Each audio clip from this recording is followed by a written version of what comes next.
Македонија направила промени во само едно поглавје од оцената за подготвеност 3,09 во 2024 годинава се поместила за 0,1 со што незината подготвеност за членство во Европската унија во 2025 година квантитативно е ценето со 3,1 или умерена подготвеност. Споредено со другите земји во регионот за нивото на подготвеност за членство, Македонија во погорниот дел од табелата, дури пред Албанија, чија подготвеност е оценета со 2,9, односно одредено ниво на подготвеност, но за разлика од Македонија, Албанија во изминатите 12 месеци направила промени во 6 поглавја, односно од лани во октомври до денес, таа отворила 6 од кластерите во преговорите со Европската унија, што се однесува до напредокот која секој од земјите го направила од лани до годинава во политичките и економските критериуми, односно внатрешните реформи.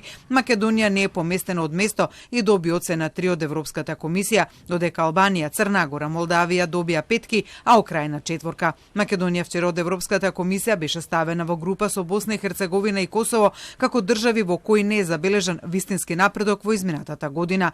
Дел од политичките аналитичари смета дека влезот во таа група е на лошото решение за Македонија. Македонија никако не смее да дојде во оваа група. И знаете, кога ќе добиете власт и кога ќе ве гласаат граѓаните, имате и обврски.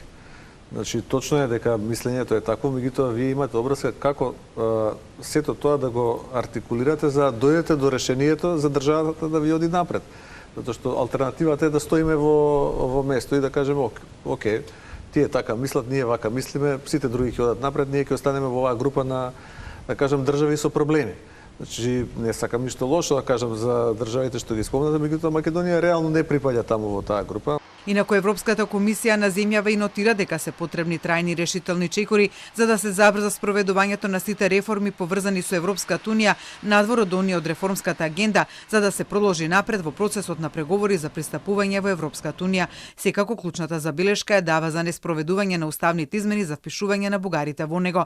Поранешниот амбасадор во Бугарија, поранешен пратеник Маријан Ѓорчев, смета дека Македонија треба да ги усвои уставните измени, но со одложено дејство и како такви да ги понуди на Европа, без оглед што ваков предлог веќе беше одбиен од Европската унија.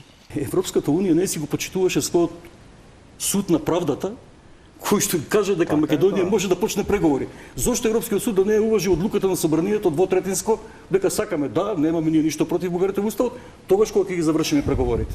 Тоа е многу легитимно. Инаку во делот на реформите, комисијата за првиот кластер основите на Македонија препорачува да ги забрза реформите поврзани со Европската унија, да е подобри парламентарната соработка, да се намали употребата на скратени процедури во собранието, но и да се зајакне вклученоста на граѓанското општество. Во делот на реформата на јавната администрација се бара спроведување на усвоените закони, но и целосна примена на Законот за организација и работа на органите на државната управа. Во делот на почитување на фундаменталните права, препораките да се подобрат условите во затворите, промовирање на алтернативи на затворање, јакнење на улогата на народниот правобранител и телата за борба против корупцијата, но и поддршка на децата од ранливите категории, ромите и лицата со попреченост. Во делот на слободата на говорот, Македонија треба да го согласи Законот за медиуми со стандардите на Европската унија, вклучително и со Европскиот закон за слобода на медиумите, да спроведе реформа на јавниот радиодифузен сервис, но и да се справи со заканите против новинарите и одговорноста за тоа.